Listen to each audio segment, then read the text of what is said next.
ఓ ఏపీలో పోలింగ్ కేంద్రాలన్నీ కిటకిటలాడుతున్నాయి. ఈవీఎంలు పనిచేయడం లేదంటూ ఉదయం వెనుదిరిగిన ఓటర్లందరూ తిరిగి వచ్చి ఓటేయాలని చంద్రబాబు విజ్ఞప్తి చేశారు. ఓటేసాక ఓసారి వీవీప్యాట్లో కూడా చెక్ చేసుకోవాలని సూచించారు.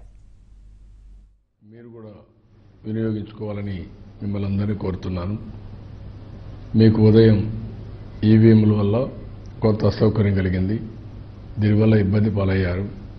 గంటల తరబడి అక్కడ వెయిట్ చేసి నిరుత్సాహానికి కూడా గురయ్యారు. కొంతమందికి కోపం కూడా వచ్చే పరిస్థితి వచ్చింది. అయితే ఈరోజు ఎన్నికల కమిషను మన ఆఫీసర్ని ట్రాన్స్ఫర్ చేసే దాంట్లో చూపించిన ఉత్సాహం ఈవీఎంలు సక్రమంగా నిర్వహించడంలో పూర్తిగా ఫెయిల్ అయ్యారు. దీనికి నేను బాధపడుతున్నా. ఏది ఏమైనప్పుడు కూడా మన పిల్లల భవిష్యత్తు కోసం పరీక్షల సమయంలో గంటల తరబడి రాత్రింబగళ్ళు మనం వెయిట్ చేస్తాం. వాళ్ళు బాగా పరీక్షలు రాయాలని కోరుకుంటాం. ఈరోజు ఇది రాష్ట్రానికి పరీక్షా కాలం.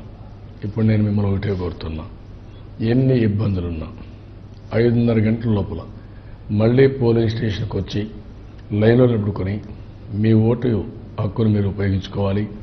మీరు వేసే ఓటు ఈ రాష్ట్ర భవిష్యత్తుకు నాంది పలుకుతుంది, భావితరాల భవిష్యత్తుకు ఉపయోగపడుతుంది. అందుకే మళ్లీ కోరుతున్నా, ఇది శ్రమ అనుకోవద్దండి. ఇది భవిష్యత్తుకు పరీక్షా కాలం.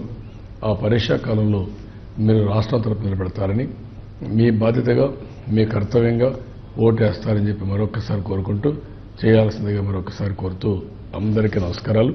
జై. ఇప్పుడే మనకి అందుతుంది బ్రేకింగ్ న్యూస్ చూస్తున్నాం. గుంటూరు జిల్లాకి సంబంధించి నిజాంపట్నంలో కొద్దిసేపు ఉద్రిక్త పరిస్థితి చోటు చేసుకున్నట్టుగా తెలుస్తోంది. జెడ్పీ హైస్కూల్ పోలింగ్ స్టేషన్ దగ్గర టీడీపీ కార్యకర్త రామకృష్ణపై వైసీపీ అభ్యర్థి మోపిదేవి వెంకటరమణ దాడి చేసినట్టుగా తెలుస్తోంది. మరింత